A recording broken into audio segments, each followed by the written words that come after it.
Greg Grexa, PGA professional and teaching professional, and today I'd like to talk a little bit about lagging a golf club more effectively. If you watch YouTube, I'm sure you could do a lot of searching around and find a lot of different ways of lagging the golf club, and there are lots of different styles and techniques to do that. Sometimes it's good though to have a tool or an item that can allow you to reflect upon feeling the idea of what lag would be.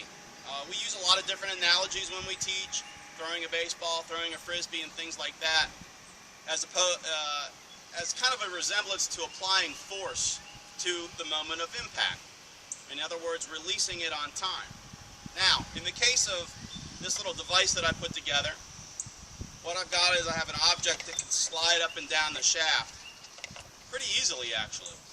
Now, when I start in the address position, I'm going to go ahead and I'm going to leave it down here by the hosel of the golf club, or by the head of the golf club.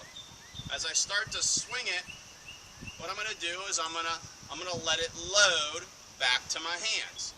So when you hear the terms loading a golf club, that's swinging the golf club to the top and letting it load. In order to release a golf club correctly, you must first load it relatively well to be able to unload it effectively.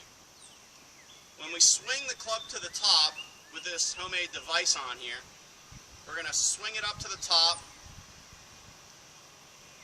and we're going to let it load. Okay, now normally when we do that at more of a regular speed, it's not going to take time to kind of set, but in a lot of ways this device is also very helpful, because not only does it give you the ability to properly set it and feel the shaft stay slightly short of the parallel position, let's say, it's going to give you time to do that. It's going to allow for a deliberate pause at the top.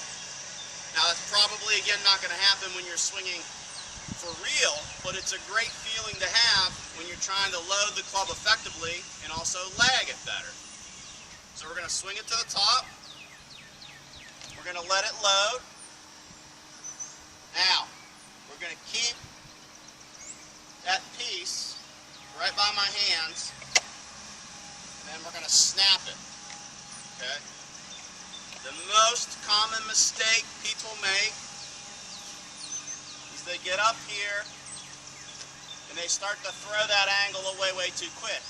So what's going to happen is, as soon as you expel your hands outward and your wrists release all the lag, that apparatus is going to snap to the golf club head.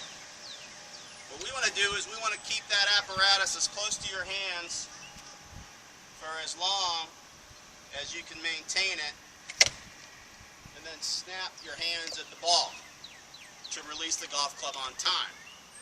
Now, for those of you that were doing this for the first time, I can almost expect that the highest percentage of people watching this video give that a try. The first thing that's going to happen is the golf ball is going to dissipate out to the right for the right-handed golfer. It's going to be the opposite for the left-handed golfer.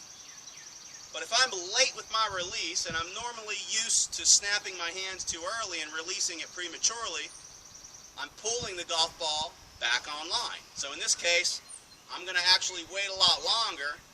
And the club face, when I do that, if I'm coming into the golf ball, the club face is going to stay open longer. I'm not going to have the ability to snap or release my hands too prematurely. So in a lot of ways, it's really going to force me to have more of a delayed release. Again, one more time.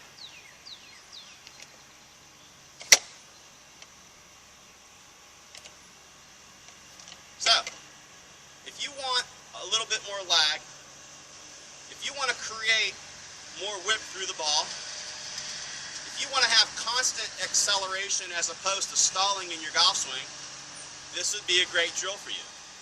Okay? If you know you videotape yourself and you see yourself releasing that hinge too early, this would be a great drill for you. It's one of the ways of getting you to feel more effective lag in your golf swing.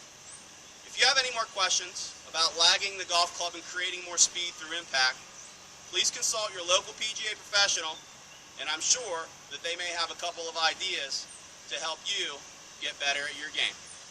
Thanks for watching.